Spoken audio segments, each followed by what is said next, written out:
Il était en vigueur depuis 30 ans en Allemagne. Le pacte sur la sécurité de l'emploi a été rompu ce mardi par Volkswagen. Une décision prise en raison des difficultés économiques du groupe qui veut réduire durablement ses coûts. Une onde de choc pour ses 300 000 salariés dans le pays. Je rappelle que vous êtes le président qui a créé 600 milliards d'euros de dettes supplémentaires en 5 ans, dont 2 tiers qui n'ont rien à voir avec le Covid. Mais c'est totalement faux, Madame Le Pen. Parlons de la dette publique. Elle a augmenté de 600 milliards d'euros depuis le début du quinquennat de Nicolas Sarkozy. Mon invité, c'est Bruno Le Maire, le ministre de l'économie, des finances et de la relance. Bonjour Bruno Le Maire. Bonjour Christophe Jacobizine. J'aurais pu rajouter ministre de la dette, non ? L'économie européenne se trouve confrontée à l'une des crises les plus graves de son histoire récente, provoquée par une confluence de facteurs interconnectés et systémiques. Les retombées économiques de la guerre en Ukraine, exacerbées par des choix politiques complexes, des sanctions internationales et des tensions géopolitiques grandissantes, plongent le continent dans une spirale récessive qui menace de façon irréversible son avenir. Au cœur de cette crise se trouvent 3 grandes puissances européennes, l'Allemagne, la France et le Royaume-Uni, qui bien que jouant traditionnellement un rôle central dans la stabilité économique du continent, se retrouvent aujourd'hui confrontés à des défis inédits. Ces difficultés ne concernent pas seulement leur économie intérieure, mais reflètent également une série de tensions globales qui remet en fait en question la résilience et la capacité de l'Europe à maintenir son unité et sa souveraineté économique. Salut tout le monde, aujourd'hui je serai votre présentatrice et ce pendant quelques jours, bien sûr le temps qu'Écou Melan vienne reprendre sa place. Ceci dit, on apprend aujourd'hui que l'Allemagne, souvent désignée comme le moteur économique de l'Europe, traverse une récession décrite par le Financial Times comme la plus grave depuis la Seconde Guerre mondiale. Cette crise, attention, trouve son origine dans la dépendance historique de l'Allemagne à son secteur industriel, particulièrement les industries traditionnelles comme l'automobile, la chimie et la construction mécanique. Toutefois, cette dépendance, qui a longtemps été en fait une force pour eux, se transforme aujourd'hui en un handicap majeur. Les coûts énergétiques élevés, aggravés par les sanctions imposées contre la Russie et le sabotage du gazoduc Nord Stream, asphyxient en fait ces industries vitales. Le gouvernement allemand a tenté de compenser ces déficits énergétiques par des subventions massives et des politiques de soutien, mais les effets se font attendre et ceci aggrave la situation. Des géants industriels tels que Volkswagen, BASF, Ford, ThyssenKrupp, pourtant symboles d'un dynamisme économique allemand, ont déjà annoncé en fait des plans de licenciement massifs, laissant planer l'ombre d'une désindustrialisation. Je ne sais pas si vous vous rendez compte, mais c'est quand même très grave, surtout pour des entreprises pareilles d'en arriver à ce stade. Il était en vigueur depuis 30 ans en Allemagne. Le pacte sur la sécurité de l'emploi a été rompu ce mardi par Volkswagen. Une décision prise en raison des difficultés économiques du groupe qui veut réduire durablement ses coûts. Une onde de choc pour ses 300 000 salariés dans le pays. La fermeture prévue de 3 usines Volkswagen est perçue comme un véritable séisme dans le paysage économique allemand. Volkswagen, autrefois symbole de l'ingéniosité et du succès industriel, réduit ses activités pour la première fois depuis l'après-guerre.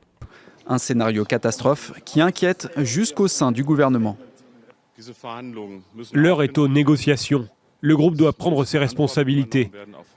Nous ne nous contenterons pas d'évaluer ou d'accompagner cette démarche sur le plan politique. Nous la soutiendrons si nécessaire. Le leader européen de l'automobile appelle les syndicats à s'asseoir à la table des discussions. Elle s'annonce houleuse car le groupe a déjà prévu des licenciements pour retrouver sa compétitivité face aux constructeurs chinois. Zevim Dadelen, membre du parti d'opposition Bündnis Sarah Wagenknecht, qualifie cette situation de désindustrialisation massive, avertissant que cela pourrait redéfinir l'importance de l'Allemagne au sein de l'économie européenne. De l'autre côté du Rhin, la France se trouve confrontée à ses propres défis. Tandis que l'Allemagne s'effondre sous le poids de son industrie vieillissante, la France, elle, en revanche, est étranglée par une dette publique colossale et un déficit budgétaire qui dépasse aujourd'hui les 6%. À titre de comparaison, la charge d'intérêt de la dette française est aujourd'hui équivalente à celle de la Grèce au plus fort de sa crise économique. Je rappelle que vous êtes le président qui a créé 600 milliards d'euros de dettes supplémentaires en 5 ans, dont 2 tiers qui n'ont rien à voir avec le Covid. Mais c'est totalement faux, Madame Le Pen. Parlons de la dette publique. Elle a augmenté de 600 milliards d'euros depuis le début du quinquennat de Nicolas Sarkozy. Mon invité, c'est Bruno Le Maire, le ministre de l'économie, des finances et de la relance. Bonjour Bruno Le Maire. Bonjour Christophe Jacobizine. J'aurais pu rajouter ministre de la dette, non ? Face à cette situation, le gouvernement français a opté pour des mesures d'austérité drastiques, combinant ainsi coupes budgétaires et hausse d'impôts. Waouh! Si ces politiques ont pour objectif de rassurer les marchés financiers, eh bien sachez qu'elles suscitent plus une méfiance et un mécontentement social croissant. L'opposition, aussi bien à gauche qu'à droite, critique vivement ces décisions et des manifestations massives pourraient devenir inévitables. Cette tension sociale interne se double d'une pression extérieure liée à l'aide financière européenne accordée à l'Ukraine. Selon l'Institut Kiel pour l'industrie mondiale, l'Union européenne a déjà alloué 118 milliards d'euros à Kiev, avec un engagement supplémentaire de 74 milliards d'euros prévu pour les années à venir. Une partie de cette aide prend la forme de prêts, mais la probabilité de remboursement reste incertaine, compte tenu en fait de la situation économique désastreuse de l'Ukraine. C'est plutôt évident, en tout cas je ne sais pas pour qui c'est une surprise. Petite pause. Sachez que vous pouvez souscrire à la chaîne pour moins de 3 € et moins de 10 €. La souscription de 3 € vous donne accès à une analyse de l'actualité exclusive. Et avec celle de 10 €, en plus de l'analyse exclusive, vous aurez droit à un documentaire hebdomadaire. Tous les membres de la chaîne peuvent rejoindre le groupe Telegram où j'ai déjà partagé plus d'une centaine de vidéos qui ne sont plus disponibles. De quoi bien vous occuper. Et pour ceux qui veulent se lancer sur YouTube, ma formation est toujours disponible. Je vous laisse toutes les informations en description. Certains perçoivent cette aide massive comme un fardeau supplémentaire pour les finances publiques déjà affaiblies des États membres de l'UE, tandis que d'autres estiment qu'elle pourrait être indispensable pour soutenir l'Ukraine face à l'agression russe. Waouh! Quant au Royaume-Uni, il a opté pour une stratégie différente. Sous la direction du Premier ministre Keir Starmer, Londres a établi un partenariat étroit avec BlackRock, le plus grand gestionnaire d'actifs au monde. Ce choix controversé repose sur l'idée que l'expertise financière et les investissements massifs de BlackRock pourraient revitaliser l'économie britannique. C'est pas idiot en même temps. BlackRock, qui détient des participations dans des entreprises majeures comme British Airways, Rolls-Royce et AstraZeneca, est perçu comme un acteur clé dans le plan économique de Starmer. Des réunions ont déjà eu lieu entre le gouvernement britannique et les dirigeants de BlackRock pour définir une stratégie de relance économique. Cependant, cette décision soulève des inquiétudes, notamment sous l'influence croissante d'une entreprise privée dans les décisions politiques. Dans tous les cas, le Royaume-Uni espère que ce partenariat apportera des investissements massifs dans les secteurs stratégiques, mais les critiques rappellent que confier une part importante de la gestion économique nationale à un acteur étranger comporte des risques. BlackRock pourrait à terme privilégier ses propres intérêts au détriment de l'économie britannique, accentuant ainsi les inégalités et remettant en question la souveraineté économique. Une lecture justifiée. Ça ne surprendra personne s'ils font ça de toute façon parce qu'on sait comment ça fonctionne. En toile de cette fond de crise économique se dessine un contexte géopolitique de plus en plus tendu. L'Union européenne doit faire face à une guerre commerciale exacerbée entre les États-Unis et la Chine, tout en gérant en fait ses relations avec les BRICS, Brésil, Russie, Inde, Chine et Afrique du Sud. Donald Trump avait déjà annoncé son intention d'imposer une taxe à l'importation de 100% sur les produits des pays soutenant une nouvelle monnaie des BRICS. Cette déclaration pourrait équivaloir à une guerre économique contre plusieurs pays émergents, plaçant l'Europe dans une position extrêmement délicate.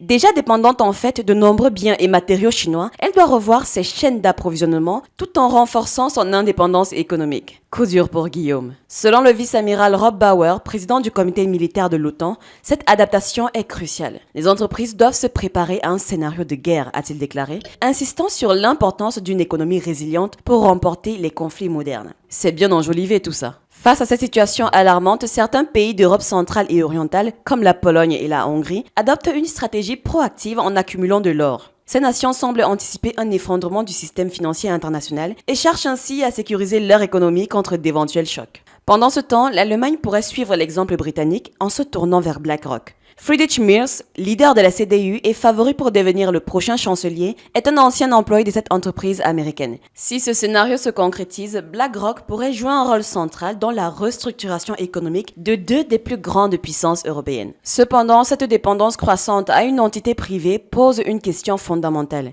À quel prix l'Europe souhaite-t-elle se relever ? Les solutions proposées sont certes prometteuses à court terme, mais elles pourraient accentuer des inégalités et compromettre la souveraineté économique de ces États, malheureusement. Si l'Europe choisit de se tourner vers des acteurs privés comme BlackRock, elle pourrait non seulement prendre une part importante de son indépendance économique, mais aussi creuser davantage les inégalités sociales avec un risque accru d'implosion économique à long terme. Et on sait qui seront les réelles personnes à en payer le prix. L'Europe se trouve donc face à une situation critique où des choix difficiles doivent être faits. La crise actuelle ne se résume pas simplement à une question de gestion économique, mais reflète des tensions plus profondes liées à l'indépendance, à la solidarité et à la résilience du continent face à un monde en mutation rapide. Si des acteurs comme BlackRock peuvent offrir des solutions temporaires, la véritable clé résidera dans la capacité des nations européennes à s'unir et à élaborer des réponses communes, durables et respectueuses des intérêts de leurs citoyens. Mais bon, ça on sait que c'est pas leur fort. L'Europe, avec ses choix politiques et économiques arrogants, a grandement contribué à la situation critique dans laquelle elle se trouve aujourd'hui. Et oui, c'est simplement une affaire de retombées.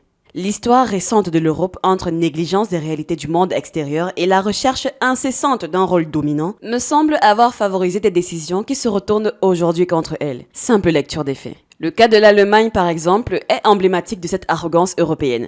Pendant des décennies, l'Allemagne a bâti sa puissance économique sur l'industrialisation et l'exportation, se présentant comme le moteur de l'Europe. Mais cette dépendance excessive à un modèle industriel vieux de plusieurs décennies, a fini par se transformer en faiblesse, surtout dans un monde où les dynamiques économiques évoluent rapidement. Et il y en a vraiment qui ne sont pas concentrés. Il s'agirait de suivre. L'Allemagne a eu du mal à s'adapter à des enjeux contemporains comme la transition énergétique et la dépendance excessive à la Russie pour ses ressources énergétiques. Le sabotage du gazoduc Nord Stream et les sanctions contre Moscou n'ont fait qu'aggraver les vulnérabilités, montrant que l'Europe et l'Allemagne en particulier a agi dans une arrogance stratégique en pensant pouvoir maintenir son leadership sans évoluer avec le reste du monde. C'est très illusoire. De même, la France qui porte le fardeau d'une dette colossale et d'une gestion budgétaire défaillante, catastrophique, c'est à se demander qui leur apprend l'économie, a cru pouvoir naviguer dans le concert des nations sans véritablement prendre en compte les réalités économiques globales. Les mesures d'austérité, loin de résoudre les problèmes structurels, ne font que creuser en fait les inégalités et nourrir les tensions sociales. Ces politiques sont souvent dictées par une volonté européenne de maintenir l'ordre établi, sans considérer les contextes uniques de chaque pays, notamment dans un monde où les décisions globales devraient être basées sur une solidarité réelle et non sur une espèce d'arrogance d'autorité. Mais quand on va leur parler, est-ce qu'ils vont même écouter? Est-ce qu'ils ont même écouté déjà quelqu'un depuis qu'on leur parle? Quant au Royaume-Uni, le plus calculateur de tous pour le moment, la tentative de se tourner vers des acteurs privés comme BlackRock pour sauver l'économie montre bien l'incapacité de l'Europe à se détacher de sa quête obsessionnelle de solutions extérieures. En gros, l'Europe, c'est juste une femme qui cherche tout le temps des solutions externes à ses propres problèmes. En gros, la solution devra toujours se trouver ailleurs, jamais chez elle, jamais en ses murs. L'arrogance de l'Europe, dans sa conviction que des entités comme BlackRock, basées à l'étranger, seraient les sauveurs de ces crises, reflète une forme de déconnexion du monde réel. Cette dépendance croissante à des acteurs privés étrangers, dans une réflexion sur les coûts à long terme pour la souveraineté économique, démontre l'aveuglement de l'Europe face à ses véritables besoins et défis. En somme, l'Europe s'est enfermée dans une logique de puissance basée sur des choix inadaptés, inadéquats et irréfléchis la plupart du temps. En voulant préserver son hégémonie et en cherchant à maintenir un ancien ordre vieillot, poussiéreux, elle a sous-estimé les réalités économiques modernes et les dynamiques internationales en constante mutation. Ces décisions mal avisées sont aujourd'hui en train de la pousser à une crise profonde qui ne résultera qu'en davantage de tensions internes et de déséquilibres économiques. L'Europe a le choix de changer cette trajectoire, mais cela nécessitera une remise en question profonde de ses choix passés et un véritable esprit de coopération avec le reste du monde. Mais en est-elle seulement capable? Voilà, c'était tout pour cette vidéo. Dites-moi ce que vous en avez pensé dans les commentaires et on se dit à bientôt pour une prochaine vidéo.